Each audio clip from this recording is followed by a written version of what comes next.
The midnight aisles.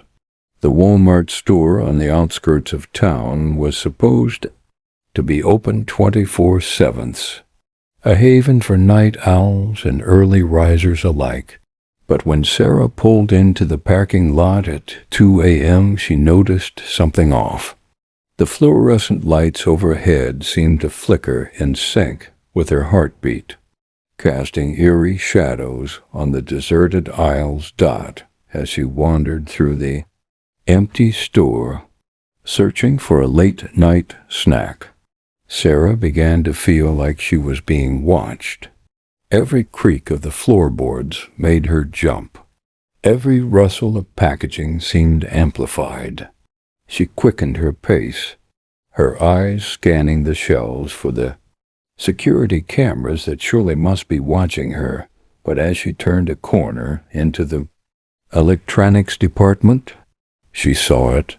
A row of TVs, all displaying the same static-filled channel, with a message scrawled across the screen in red. "You shouldn't be here." Sarah's skin crawled as she realized she was alone. The only sound the soft hum of the refrigerators in the distance. Suddenly, the lights flickered and died, plunging the store into darkness. Sarah froze, her heart pounding in her chest. And then the TVs went black, leaving her with an unsettling silence. When the lights flickered back to life, the message on the screens had changed. "You should leave now." Sarah didn't need to be told twice. She sprinted for the checkout lanes, not stopping until she was safely outside. The cool night air a welcome relief. As she looked back at the store, she could have sworn she saw a figure watching her from the window, its presence seeming to seep into her very bones dot from that day on. Sarah avoided the midnight aisles of Walmart, wondering if she had stumbled upon something she wasn't meant to see. The memory of those haunted screens stayed with her, a chilling reminder that some places are best avoided, especially in the dead of night.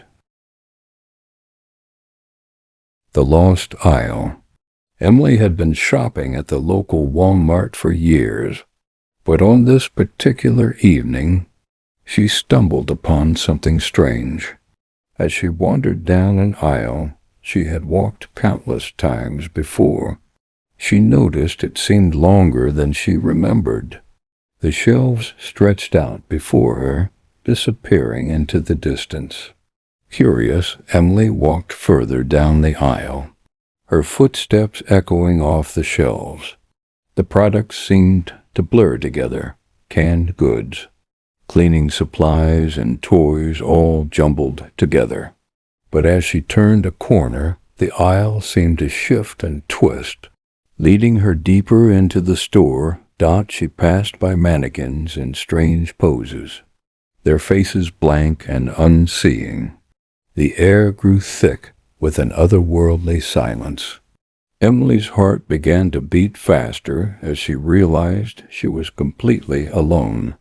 The fluorescent lights above flickered and hummed, casting eerie shadows on the walls dot as she walked. The aisle seemed to loop back on itself, and Emily found herself facing a door she was certain hadn't been there before. The sign above the door read, "Employees Only." Without hesitation, Emily pushed the door open and stepped through.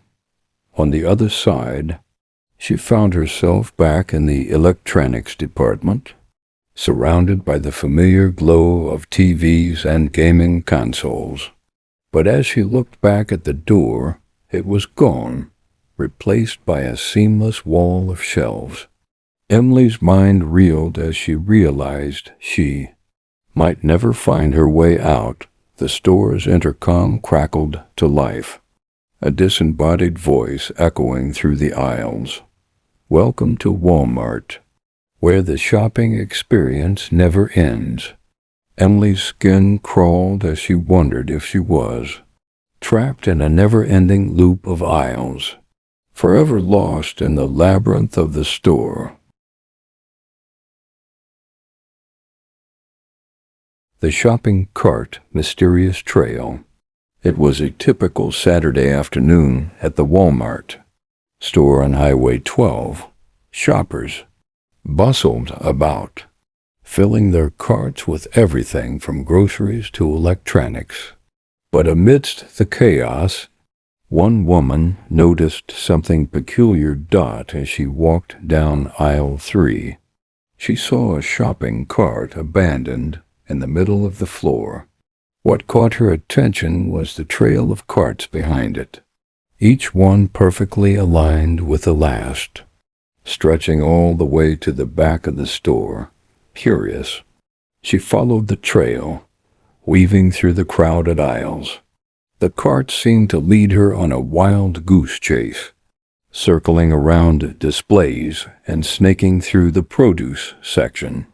She passed by other shoppers, who seemed oblivious to the mysterious trail as she turned a corner. She noticed the carts were getting farther and farther apart. The trail led her to the store's entrance, where she found a single cart sitting by itself. But as she looked closer, she saw a piece of paper on the seat with a cryptic message, "Follow me home." Suddenly, the cart began to roll out of the store, onto the sidewalk and into the parking lot. Without thinking, she grabbed the handle and started pushing it. The cart led her to a small sedan, where it stopped abruptly. She looked up to see the car's trunk open, revealing a stack of shopping bags. A figure emerged from the shadows, smiling knowingly. "Thanks for delivering my groceries," they said, loading the bags into the trunk. As the woman watched, bewildered, the figure drove away, leaving her wondering if she had just been part of some bizarre shopping experiment or something more sinister. The cart, now empty, stood silently, its purpose fulfilled.